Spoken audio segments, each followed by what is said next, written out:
हम लोग इस बस में छिप जाएंगे, फिर वो लोग हमें नहीं ढूंढ पाएंगे। सच में आंटी, कोई नहीं ढूंढ पाएगा? हाँ हाँ पक्का, कोई नहीं ढूंढ पाएगा। आ जाओ। थैंक यू आंटी, पर मैंने तो आपको ढूंढ लिया।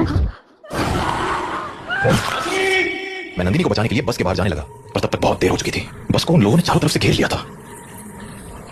हेलो अंकल, बाहर आओ ना, खेलो हमारे साथ। और शायद मुझे देखकर हंसे जा रहे थे। उन आवाजों को सुन मैं इतना घबरा गया कि अपनी जगह से हिल भी ना पाया। और थोड़ी देर बाद वो आवाजें आनी बंद हो गई और गांव के लोगों की आवाज सुनाई देने लगी। मैं समझ गया था कि सुबह हो चुकी थी, तो मैं बस के बाहर निकलकर तुम्हारी मम्मी को आवाज लगाने लगा,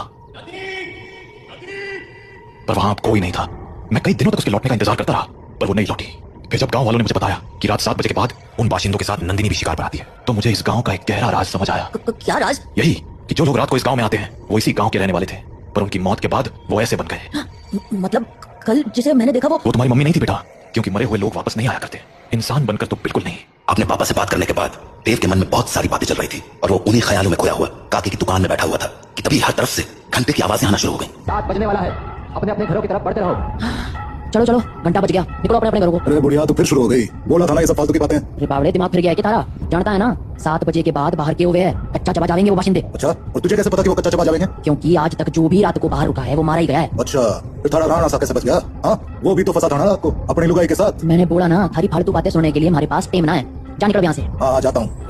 इतना कहकर बब्बन वहां से चला गया, पर बब्बन की बात ने देव का ध्यान जरूर खींच लिया था। तो वो भी अब ये सोचने लगा था कि उस रात उसकी मम्मी तो मर गई, पर पापा कैसे बच गए। वो ये सब बातें सोच ही रहा था कि तभी काकी बोली, अरे छोरे, हाँ बात ना सुनी क्या तूने हमारी? बोला ना घर निकल।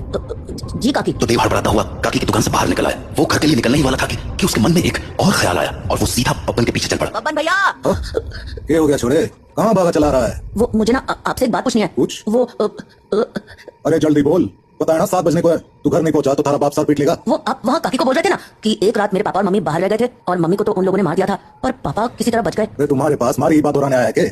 जल्दी पूछना के पूछना है तने। नहीं, मैं ये बोल रहा था कि आपका भी घर उसी टूटी फूटी बस के पास है ना? हाँ तो आपने कुछ देखा था क्या? कमाल है, बाप अंधा कानून और बेटा सरला।